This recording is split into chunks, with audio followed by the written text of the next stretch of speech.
ई हमें गिवन है और जो चार्ज है उसकी वैल्यू भी हमें पता है, ये गिवन है, और पॉइंट ए एंड बी ये भी हमें गिवन है। तो हमने चार्ज को मूव करना है फ्रॉम ए टू बी, ठीक है, ये हमने मूव करना है and this is point number A and this is point number B, ठीक है।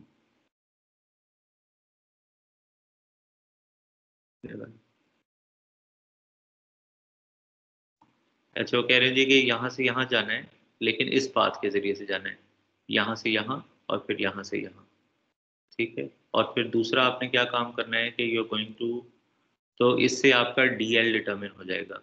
तो दिस वुड बी, यहाँ से आपका जो वेक्टर निकलेगा यहाँ से आपका DL1 आ जाएगा, यहाँ से आपका DL2 आ जाएगा, ठीक है। तो work done is equal to E dot DL1 plus E dot DL2, सही है। और if this is the line, तो आपको इस लाइन की इक्वेशन पता है, यू हैव टू डिटरमिन कि now what is DL which would be this particular line, so again W is equal to E dot DL, ठीक है। इन दो पॉइंट्स के जरिए से प्रॉबेबली इस लाइन की इक्वेशन निकाली गई है। ओके, अगली चीज जो हम देखने जा रहे हैं, this is called electric dipole. अच्छा यार, इलेक्ट्रिक, ये शुरू करने से पहले मैं एक अनाउंसमेंट करना चाह रहा हूँ, वो ये कि आपने अपनी अटेंडेंस को ट्रैक करना है, ठीक है। तो खुद से, और अटेंडेंस को पूरा रखना आपकी जिम्मेदारी है, क्योंकि हम क्लासेस जो हैं वो टाइम से ले रहे हैं, तो और टाइम टेबल के मुताबिक ले रहे हैं, तो ये एक्सक्यूज़ एक्सेप्टेबल नहीं है कि हमने रिकॉर्डिंग देख ली है तो जी प्लीज़ आप हमारी अटेंडेंस लगा दें। जो पिछले वाला सेमेस्टर है उसमें सिनेरियो डिफरेंट था, उसमें कोई इंटरैक्टिव सेशन की ना तो यूनिवर्सिटी की तरफ से कोई रिक्वायरमेंट थी और ना कोई फैसिलिटी इस तरह की अवेलेबल थी। तो जो कोई भी इंटरैक्टिव सेशन था वो आई डो नॉट नो कितना तब पॉसिबल था या नहीं था, कुछ लोगों ने किया, लेकिन वहाँ पे यही काम किया कि जी अच्छा लोगों से पूछ लिया हमने, और उन्होंने जिस तरीके से भी कहा कि जी अच्छा हमने क्लासेस अटेंड कर ली हैं, रिकॉर्डिंग सुन ली है, तो उस तरीके से हमने अटेंडेंस लगा ली। लेकिन अ, मैंने ऐसा महसूस किया है कि काफ़ी सारे लोग लॉग इन कर लेते हैं जस्ट फॉर द सेक के अटेंडेंस रिकॉर्ड हो जाए, ठीक है। बाद में वो यानी प्रॉब्ली कहीं मूव कर जाते हैं, पीछे से डिस्कनेक्शन हो जाता है और मीटिंग लीव हो जाती है उनकी, और उनको पता नहीं होता कि मीटिंग लीव हो गई है, ठीक है। लेकिन मैं जनरली क्लास के एंड में अटेंडेंस लेता हूँ और मेरे पास सारा रिकॉर्ड आ रहा होता है कि किसने किस टाइम पे लॉगिन किया और किस टाइम पे लीव किया। तो अगर किसी ने बहुत अर्ली लीव कर लिया है तो मैं उसके अटेंडेंस को प्रेजेंट कंसिडर नहीं करता। At least you have to be there at least for 60-70% of the time of the class you have to spend with us, ठीक है। अब मुझे ये भी नहीं पता कि उसमें भी आप मौजूद हैं कि नहीं, यू कैन यानी make a fool of the system, लेकिन at least on record you should be available. और काफ़ी सारे टीचर्स ऐसे भी कर रहे हैं कि वो इस बात का ख्याल रख रहे हैं एंड दे इंश्योर के क्लास इंटरैक्टिव हो। बाय रजिस्ट्रेशन नंबर वो सवाल पूछ लेते हैं अचानक और फिर उसकी बेसिस के ऊपर एब्सेंट प्रेजेंट लगाते हैं। तो इसलिए अपनी अटेंडेंस को रिकॉर्ड करना आपकी ज़िम्मेदारी है, उसको ट्रैक करना आपकी ज़िम्मेदारी है। और अगर कोई डी बार हो जाता है आप लोगों की अपनी गलती की वजह से कि क्लास अटेंड नहीं कर रहे लोग प्रॉपर्ली, तो उसमें ऑफ कोर्स यानी मेरा उसमें कोई ज़िम्मेदारी या कोई कसूर नहीं है। और ये बात अब आप मेरे ख्याल थर्ड ईयर में ये बात कहनी तो नहीं चाहिए थी, लेकिन सम ऑफ द स्टूडेंट्स उनके attendance record is very very low. I do not know why it is that. 3-4 classes इकट्ठी छोड़ी हुई हैं, कुछ क्लासेस में जो है वो जल्दी चले गए हुए हैं।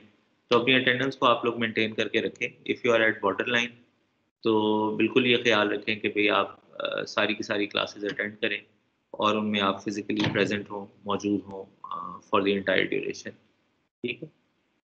ओके सर जी बेटा। सर सर वो सर जो शुरू का जो 80% वीक था उसमें आपने सॉरी बेटा। सर ये कुछ नहीं है, नॉट रजिस्टर्ड वाली सर शुरू की 2-3 दिन की है सर, नॉट रजिस्टर्ड लिख कर आया हुआ है, उसका कोई इश्यू तो नहीं है सर?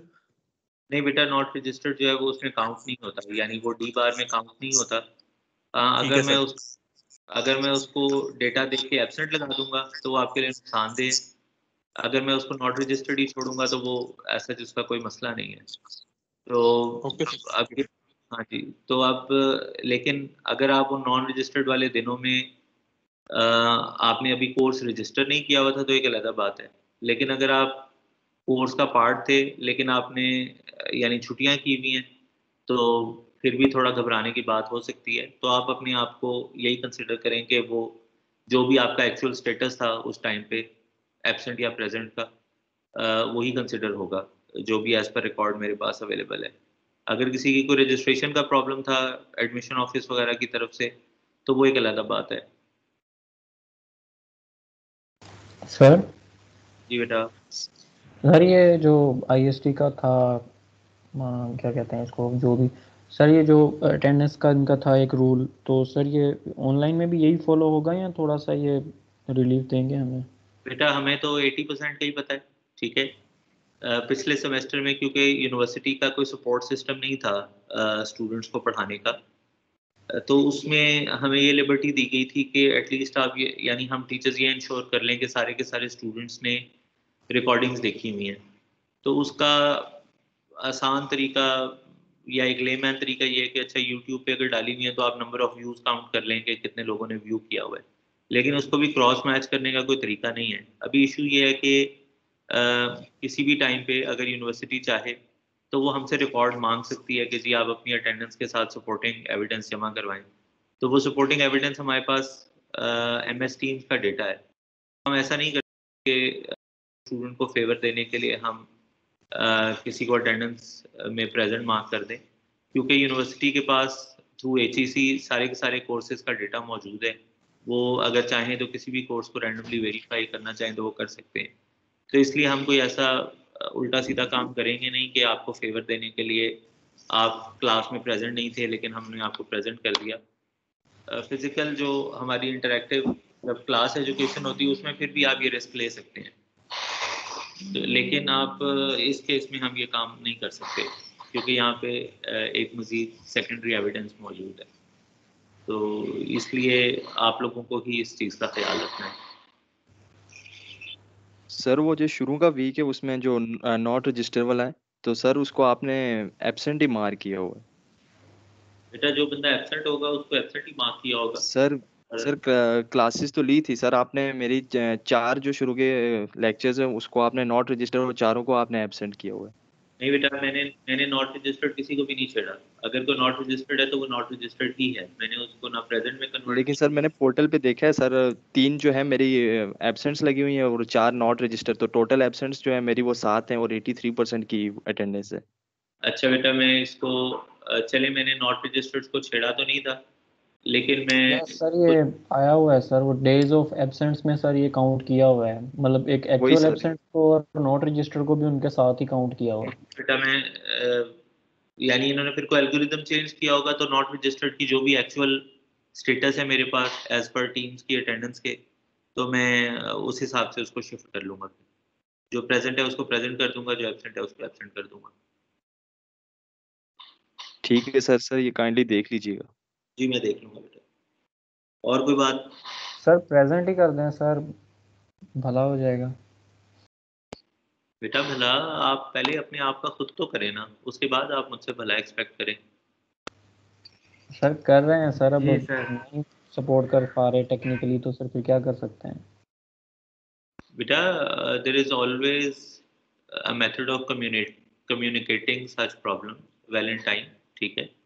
और अगर कोई इशू है तो वो आप यानी कोऑर्डिनेटर को इन टाइम आप कर दें रिपोर्ट कि ये मसला हमारे साथ आ रहा है। कोई भी इशू जो है ना वो कॉन्टिन्यूस इशू नहीं हो सकता कि हर दफ़ा क्लास के टाइम पे आपका इंटरनेट डिस्कनेक्ट हो जाए किसी भी पर्टिकुलर रीज़न भी पर्टिकुलर वजह से, और बाद में लेकिन अगर कोई क्विज वगैरह हो तो वो इंटरनेट जादू से जो है वो ऑन हो जाए और आपको पता भी चल जाए कि क्विज हुआ था क्लास में और आप उसको यानी रिटर्न भी कर दें, तो ऐसा नहीं होता बेटा। अक्लमंदी से आप भी काम लें और बस हमें भी ना तंग करें, अपने आप को भी ना तंग करें। अच्छा बहरहाल चलो, बॉटम लाइन इज कि आपको अपनी अटेंडेंस को देखना है, ठीक है। ओके, अब हम कुछ चीज़ देखने जा रहे हैं which is called electrical dipole, ठीक है, या इलेक्ट्रिक डाइपोल। और इलेक्ट्रिक डाइपोल जो है वो उसकी शक्ल ये है, यू हैव, डाई का मतलब टू, ठीक है, डाइपोल टू पोल्स, ठीक है, एंड पोल मीन पोलैरिटी, ठीक है, समझ लें इसको। तो टू पोलैरिटीज या टू पोल्स, ठीक है। तो एक डाइपोल की शक्ल ये है, you have two charges equal magnitude, ठीक है, और there is a fixed separation between those charges, ठीक है। डाइपोल क्यों इंपॉर्टेंट है ये आगे जाके थोड़ा बेहतर पता। अभी मैं आपको ये बता देता हूँ कि हमारे पास there are some antenna types, ठीक है, which are called dipole antennas, ठीक है। और उसमें ये होता है कि अगर आप उसको सोर्स के हवाले से देखें तो at one time one of the wire, यानी it is two wires, one wire and two wire, एक वायर पॉजिटिव टर्मिनल से कनेक्टेड है, एक वायर नेगेटिव टर्मिनल से कनेक्टेड है, साइनोसाइडल करंट है। तो किसी एक टाइम पे जो एक वायर है वो पॉजिटिवली चार्ज्ड है और दूसरी नेगेटिवली चार्ज है। जब अगला साइकिल होगा तो ये पैटर्न रिवर्स हो जाएगा, ठीक है। तो इससे होता ये है कि इलेक्ट्रिक फील्ड जो है वो फिर इस तरह से क्रिएट होती है।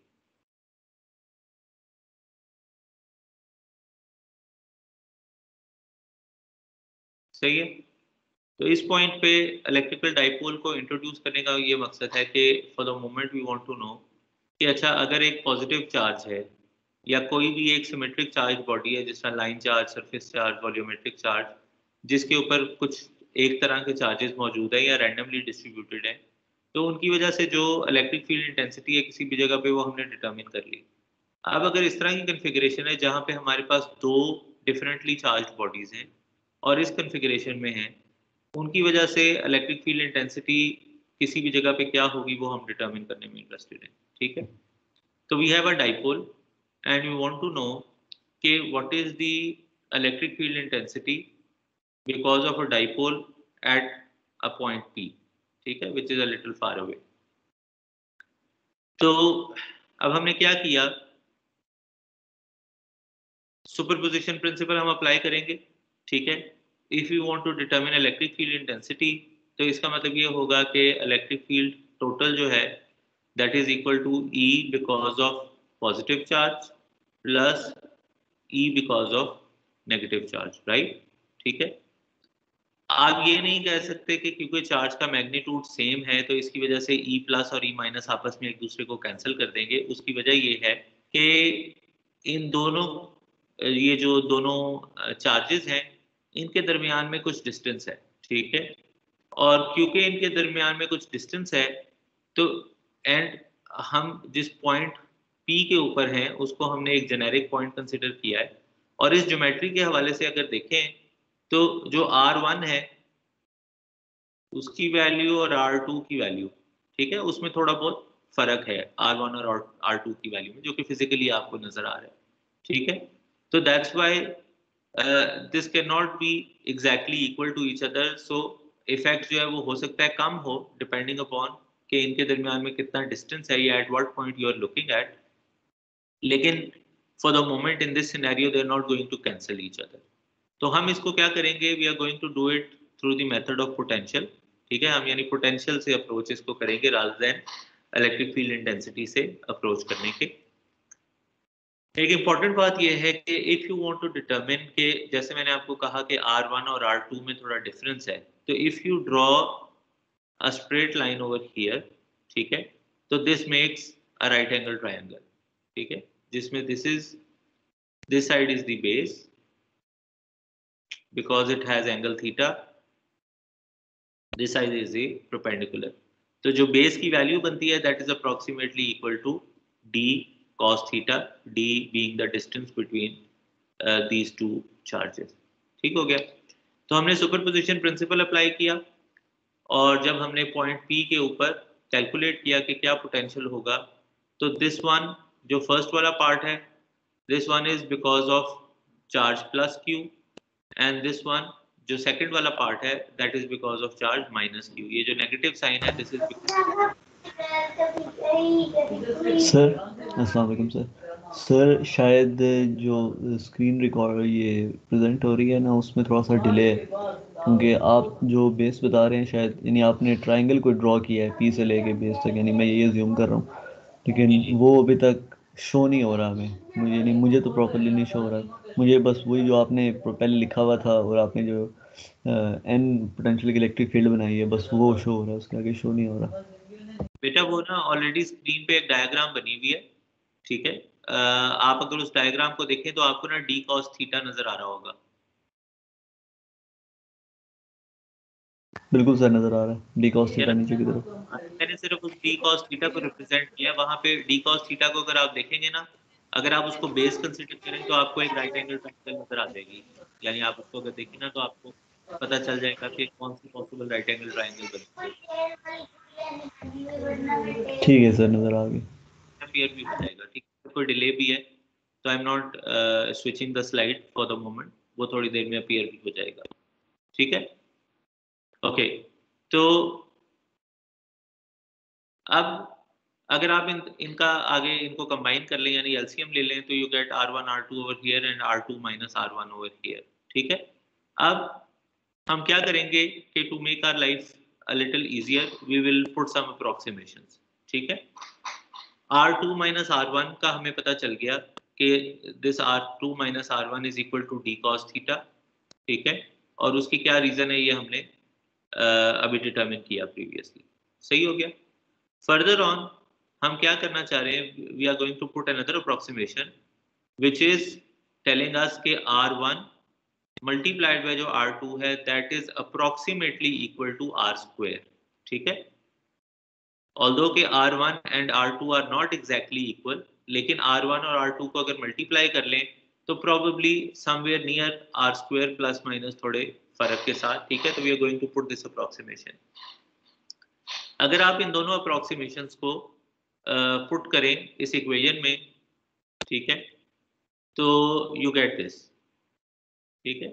नीचे जो इक्वेशन लिखी हुई है पोटेंशियल की जो 4.77 है वो चेंज हो जाती है Q over 4 pi epsilon not, ऊपर आ जाता है डी कॉस थीटा और नीचे आ जाता है R स्क्वायर, ठीक है? ये ऊपर वाली इक्वेशन में वैल्यूज डाल के हमने लिखा है।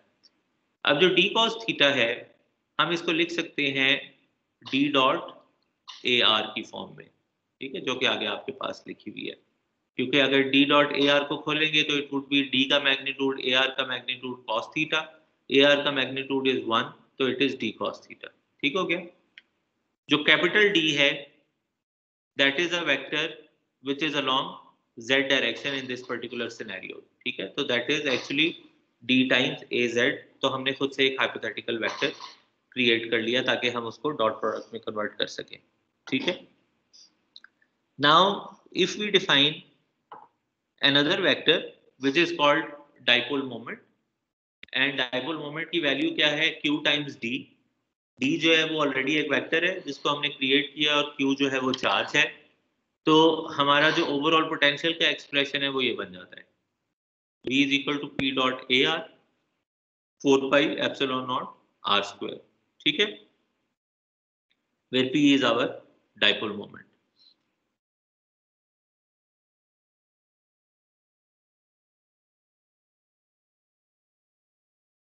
अब अगर तो हमारा जो डाइपोल है अगर तो वो सेंटर है ओरिजिन के ऊपर तो फिर तो जो हमने एक्सप्रेशन डिटरमिन किया वो बिल्कुल ठीक है, लेकिन अगर वो ऑफ सेंटर्ड है तो फिर हम क्या करेंगे, हम पोजीशन वेक्टर की बजाय डिस्टेंस वेक्टर के ऊपर जाएंगे और जो हमारी इक्वेशन है वो कन्वर्ट हो जाएगी इस तरह से जिस तरह से आपके सामने लिखी हुई है। Now we will be interested in the distance vector which is r minus r dash where r dash being at the origin, ठीक है, यानी वो ओरिजिन को ओरिजिन ऑफ द डाइपोल को या सेंटर ऑफ द डाइपोल को represent कर रहा है, और जो आर है वो हमारा एक्चुअल डिस्टेंस है, ठीक है। तो पोजीशन वेक्टर और डिस्टेंस वेक्टर में क्या फर्क है ये आपको पता है। जो पोजीशन वेक्टर है that is from the origin, और डिस्टेंस वेक्टर है if we are talking about two separate points which are not at, जिसमें से कोई भी एक पॉइंट ओरिजिन के ऊपर नहीं है। अब हमारे पास पोटेंशियल का एक्सप्रेशन आ गया, हम इलेक्ट्रिक फील्ड का एक्सप्रेशन डिटरमिन करना चाहते हैं। तो electric field is equal to E is equal to minus del V, और ये जो डेल वी हम कैलकुलेट करेंगे ये हम पीछे जो हमने पोटेंशियल का एक्सप्रेशन डिटरमिन किया था उसके ऊपर डिटरमिन करेंगे, which was this one, this expression. इसकी मैं वजह आपको बता देता हूँ कि हम ऐसा क्यों कर रहे हैं। यहाँ पे जो V है that is Q D cos theta and 4 pi epsilon naught R, I guess, ठीक है, ये R स्क्वायर है, जो भी, हाँ जी R स्क्वायर है, सॉरी, ठीक है, इसके ऊपर कर रहे हैं। जब हम इसका डेरिवेटिव लेते हैं of course with respect to spherical coordinate system, क्योंकि हम स्फेरिकल कोऑर्डिनेट में, तो हमारे पास दो कंपोनेंट्स आते हैं इलेक्ट्रिक फील्ड इंटेंसिटी के, one is in the radial direction and the other one is in the theta direction, ठीक है। फाई डायरेक्शन में हमारे पास कोई भी कंपोनेंट नहीं आ रहा, ठीक है। इसको हमने थीटा की फॉर्म में इस वजह से लिया है सो दैट इनको अब अगर आप कंबाइन कर लें यानी क्यू डी को पी लिख लें तो this is what you get, ठीक है। इसमें हमने जो इसको थीटा की फॉर्म में रखा है उसकी वजह ये है सो दैट हम अगर इसको प्लॉट करना चाहें, ठीक है, इन थीटा प्लेन, तो this would be theta is equal to 0, 90 degrees, 180 degrees and 270 degrees, ठीक है। तो you can put different values of theta and you can put both of the components separately. मसलन आप जो ए आर का component है उसको अलग से ड्रॉ कर सकते हैं, आप ए थीटा के कंपोनेंट को अलग से ड्रॉ कर सकते हैं, अगर कंबाइंड इलेक्ट्रिक फील्ड को ड्रॉ करना चाहें तो वो भी आप काम कर सकते हैं, ठीक है। तो यू कैन डू दैट। इसमें एक और इम्पॉर्टेंट बात जो नोट करने की है वो ये है कि हमारे पास जो पॉइंट चार्ज है, सिंगल पॉइंट चार्ज, उसको हम मोनोपोल कहते हैं because that is single polarity. उसके अंदर अगर आप इलेक्ट्रिक फील्ड को देखें तो एज पर कूलम्स लॉ जो इलेक्ट्रिक फील्ड है वो वेरी करती है 1/r² से, लेकिन जो पोटेंशियल है वो वेरी करता है 1/r से, ठीक है। अब हमारे पास डाइपोल है, हमने दो चार्जेस क्रिएट कर लिए, ठीक है। यहाँ पे आप देखें इलेक्ट्रिक फील्ड वेरी कर रही है 1/r³ से, और जो पोटेंशियल है that is varying as 1/r²। अगर हमारे पास तीन चार्जेस होंगे या चार चार्जेस होंगे, ठीक है, तो जो इलेक्ट्रिक फील्ड है that will very 1/r n+1, where n being the number of charges, और जो पोटेंशियल है that would very 1/r raised to the power n, where n being the number of charges। तो अब ये तो अभी दो चार्जेस है ना, ऐसा भी हो सकता है कि you have another charge over here and you have another charge over here, तो इसको हम कहते हैं क्वाड पोल, ठीक है, जिसमें हमारे पास चार चार्जेस, और आगे जाके ये चीज हम देखेंगे। तो this is what it is. अब जो मैं आपसे बात कर रहा था कि आप इसको प्लॉट कर सकते हैं, तो ये जो ये हमारी जो इक्वेशन है इलेक्ट्रिक फील्ड की उसको यहाँ पे प्लॉट किया हुआ है, ठीक है। तो this is z axis, theta is equal to 0, theta is equal to 90, 180 and 270। तो ये इलेक्ट्रिक फील्ड का जो एक्सप्रेशन है उसको प्लॉट किया हुआ है, जो उसका थीटा कंपोनेंट है उसको प्लॉट किया हुआ है प्रोबेबली, ठीक है, क्योंकि थीटा प्लेन में किया हुआ है आर को फिक्स करके। ओके जी, तो अब ऑल्दो कि हमें ये बात पता है कि what is electric flux lines, लेकिन अब हम इसको एक और पर्सपेक्टिव से देखना चाह रहे हैं। प्रीवियसली तो हमने खाली टर्म इंट्रोड्यूस कर दी थी कि इलेक्ट्रिक फील्ड लाइंस जो होती हैं वो इलेक्ट्रिक फ्लक्स लाइन होती है।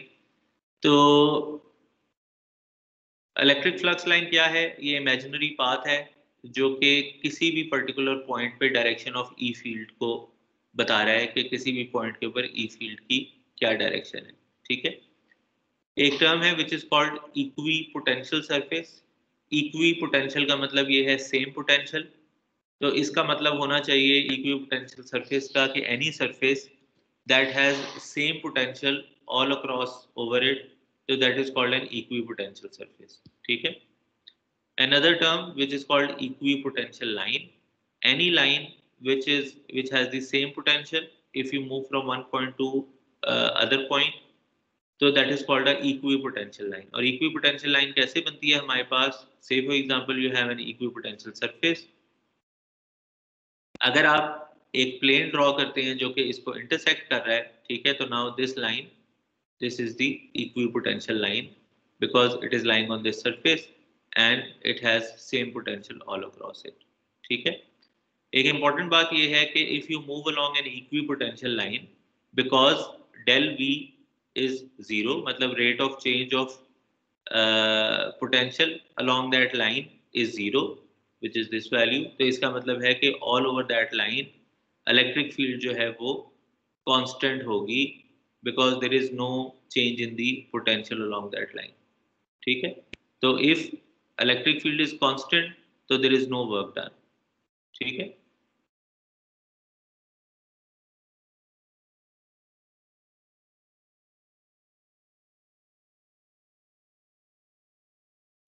आखिरी जो पॉइंट है कि we may conclude lines of force और फ्लक्स लाइंस और the direction of E field is always normal to the equipotential surface. ये भी हम देख लेते हैं कि इसका क्या मतलब है। इसको देखिए, ये एक पॉइंट चार्ज के लिए हमने डिटरमिन की हुई है या ड्रॉ की हुई है value of electric field intensity. ठीक है। From the divergence theorem, this is the electric field intensity या electric field lines। ठीक है। These are the E field lines। So if you are moving along this line, तो E field is inversely proportional to 1 over r square। ठीक है। लेकिन अब हमने क्या किया कि इस लाइन को एक सरफेस के साथ, यानी हमने यहाँ पे ये सरफेस एक सर्कुलर सरफेस ड्रॉ की। ठीक है। तो now at this particular point, या if you move along this surface, ठीक है, तो this is an equipotential surface, और जो ये लाइन आपको नजर आ रही है this is an equipotential line। ठीक है। तो along this line if you move there will not be any work done at all। ठीक है। और ये जो लाइन होगी it will be line of the same potential। इस पूरी की पूरी लाइन के ऊपर if you move the value of the potential will be the same and there will not be any work done along this line। ठीक है। This is for a dipole। ठीक है, where probably one charge is somewhere over here and the other one charge is over here, plus q minus q। इसको अगर आप देखें तो now this is the second expression जो पीछे E field का हमारे पास आ रहा था, और थीटा की वैल्यू को अगर आप वेरी करें in the theta component, तो this is what you get। ठीक है। तो now these are the flux lines जो कि हर पॉइंट के ऊपर इलेक्ट्रिक फील्ड की डायरेक्शन को रिप्रेजेंट कर रही हैं। ठीक है, हर पॉइंट के ऊपर इलेक्ट्रिक फील्ड की डायरेक्शन को रिप्रेजेंट कर रही हैं। This is one line for one constant value of r, this is another line for other constant value of r, this is another line for other constant value of r. ठीक है। तो जैसे जैसे are very कर रहा है तो you get different values of electric flux lines. ठीक हो गया। और थीटा को आप 0 से 90 डिग्री तक वेरी करवा रहे हैं। और एक और इम्पोर्टेंट बात ये इसमें कि जो ये वाली सारी की सारी सरफेसेस हैं, ठीक है, या जो ये लाइंस हैं, now all of these are equipotential lines. तो if you look at it, तो at any point flux line और जो इक्विपोटेंशियल लाइन है it is perpendicular to each other. ठीक है, फ्लक्स लाइन एंड इक्विपोटेंशियल। ठीक है, तो they are normal to each other या they are perpendicular to each other. ठीक है। अब इसका हमें सारी बात का फायदा क्या है, ये हमने क्या किया, एक डाइपोल का हमने मैप बना लिया कि उसके इर्द गिर्द इलेक्ट्रिक फील्ड का क्या मैप है। ठीक है। अब इसकी एप्लीकेशन वो आपको ये बता रहे हैं कि जो हमारा दिल है ये बीट करता है in response to the electric field potential difference. ठीक है। और जो हमारा दिल है that can be considered as a dipole, और इसका जो मैप है इलेक्ट्रिक मैप वो ऐसा ही है, ठीक है। तो कई दफ़ा जो हार्ट की पोजीशन है उसकी अबनॉर्मलिटी को डिटेक्ट करने के लिए आप क्या करते हैं कि आप उसका स्कैन लेते हैं जो कि आपको उसका ई फील्ड का मैप बताता है, और उसको फिर आप इस स्टैंडर्ड डाइपोल से कंपेयर करते हैं। अब इसमें से अगर आप किसी को भी ऑफ सेंटर कर देते हैं, for example if your one charge is over here and the other one is over here, ठीक है, तो ये मैप जो है वो थोड़े को थोड़ा यानी टिल्ट हो जाएगा इस डायरेक्शन में, ठीक है। And if you compare it with a normal dipole standard configuration, तो आपको पता चलेगा कि ये डाइपोल जो है ना वो ऑफसेट हुआ हुआ है, ठीक है, बाय अ सर्टेन एंगल। तो अगर आप इसको एक दिल का ई फील्ड मैप कंसिडर कर लें, तो if there is any tilt in this map जो कि आपने मेजर किया है through some scanning instrument maybe MRI वगैरह उससे, तो एमआरआई तो आपको इमेज देता है, तो it won't give you a map, there would be some other machine, तो it would be you would be able to see के whether the person's heart is positioned with any abnormality या उसकी जो normal natural position होती है वो उसके ऊपर है, ठीक है।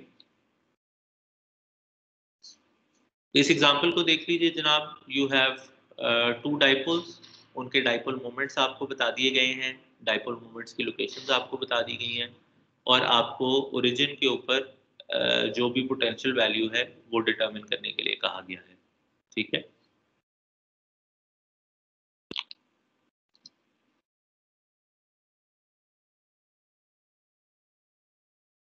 ठीक है, तो आपने यहाँ पे डिटरमिन करना है v, और चार्जेस कहीं पड़े हुए हैं 0 0 -2, यानी एक यहाँ पे है और एक है यहाँ पे, ठीक है।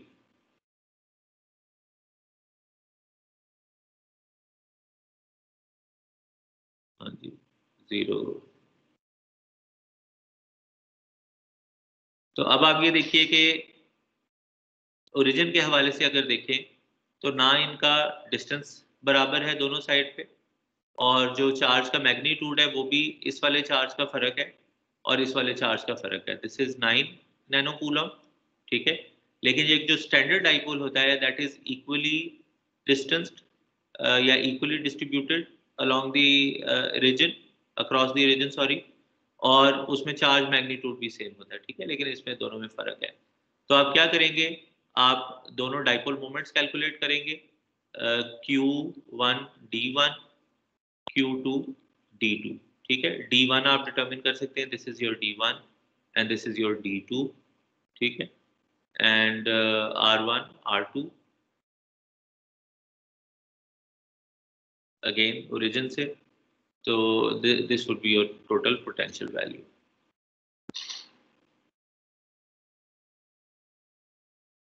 तो this is how it is R1 R2, तो ये D जो है वो P, अच्छा ऑलरेडी डाइपोल मोमेंट बताया हुआ है, ठीक है, QD बताया हुआ आपको।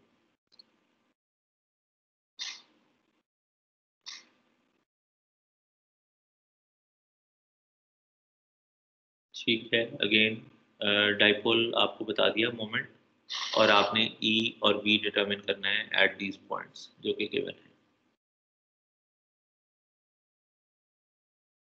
ठीक है जनाब, इसको ख़त्म करते हैं हम यहाँ पे, और जब हम मिलेंगे अगली दफ़ा थर्सडे को तो इंशाल्लाह ये वाला चैप्टर हम ख़त्म कर लेंगे, we won't have too much to do in it, तो ये चैप्टर भी हम ख़त्म कर लेंगे, और अगर आपके कोई सवालात होंगे तो उसको भी हम ले लेंगे, ठीक है।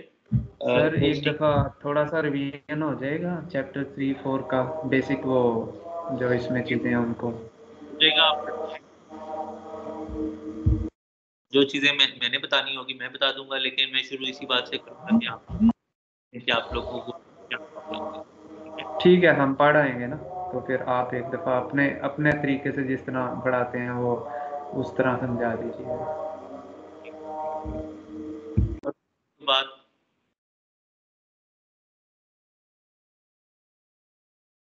चलें, ठीक है जनाब, अपना ख्याल रखिएगा, अगर कोई और बात नहीं है तो मैं इजाज़त चाहूँगा आपसे, दुआ में याद रखिएगा, अपना ख्याल रखिएगा, अल्लाह हाफ़िज़।